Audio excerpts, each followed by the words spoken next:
Hi friends, ఈ వీడియోలో మనం 108 దివ్య దేశాలలో 73వ దివ్య దేశమైన తిరు అరన్ములలో గల పార్థసారథి ఆలయం చూద్దాము. కేరళ రాష్ట్రంలోని పతనంతట్టు జిల్లాలోని చెంగనూరుకి 10 కిలోమీటర్ల దూరంలో గల ఈ ఆలయం పాండవులు నిర్మించిన 5 అత్యంత ప్రాచీన వైష్ణవ ఆలయాల్లో ఇది ఒకటి. మహాభారత యుద్ధంలో అర్జునుడికి రథసారథిగా ఉండి యుద్ధ విజయానికి కారకుడైన శ్రీకృష్ణుడికి కృతజ్ఞతగా అర్జునుడు ఈ ఆలయాన్ని పంపా నదికి ఎడమ ఒడ్డున నిర్మించారు. ఆలయంలోని శ్రీకృష్ణుని విగ్రహం 6 వెదురు బొంగులతో పంపా నదిలో ఇక్కడికి తీసుకువచ్చారు. కేరళ సాంప్రదాయం ప్రకారం గర్భగుడిలోనికి ఆలయ పూజారి మరియు అతని శిష్యుడికి తప్ప ఎవరికీ ప్రవేశం ఉండదు.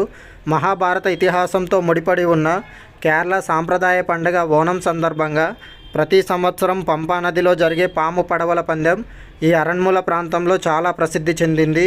చెంగనూరు నుండి శబరిమలైకి వెళ్ళే దారిలో ఉంటుంది. చెంగనూరు నుండి ఆటో వాళ్ళు 300 రూపాయలు తీసుకుంటారు.